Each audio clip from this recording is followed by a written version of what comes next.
თქვენ 4 აგვისტო ახსენეთ მარტო ქალბატონოთია. დიახ. 31 ივლისიდან მიდიოდა ქართული სოფლების პერიოდული დაბომბვა. თან იმ კალიბრის იარაღით 82 და 122 артиллერიით, რომელიც კატეგორიულად აკრძალული იყო ყველა შეთანხმებით ოკუპირებულ ცხინვალის რეგიონში შეტანა. ინფორმაცია, როგორც მე თქვენ გითხარით, მოდიოდა რამდენიმე წყაროდან. მოკავშირეები, დაზვერვა, თავდაცვის სამინისტრო ამ კონკრეტულ შემთხვევაში. საგარეო საქმეთა სამინისტრო რაც შეეხებოდა დიპლომატიურ ასპექტს.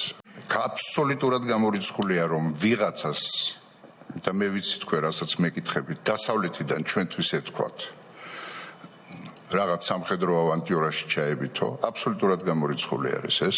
ეს ყველაფერი იყო ის, რაც 2006 წელს რისი მომზადებაც რუსეთის ფედერაციამ დაიწყო თავისი პროქსი ბანდ ფორმირებების გაწვრთნით იმისათვის, რომ მოესინჯა საქართველოში ის ნაბიჯები, რომელიც შემდეგ გადაიდგა უკრაინის მიმართ და ენახა რა იქნება ამაზე დასავლეთის რეაქცია.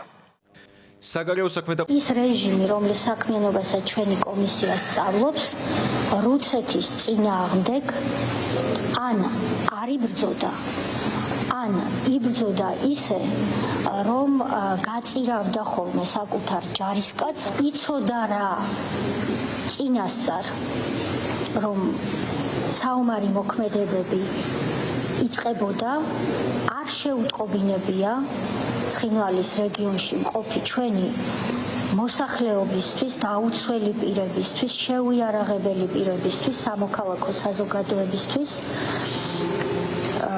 იმის შესახებ, რომ ისინი იყვნენ სასიცოცხლო საფრთხის წინაშე.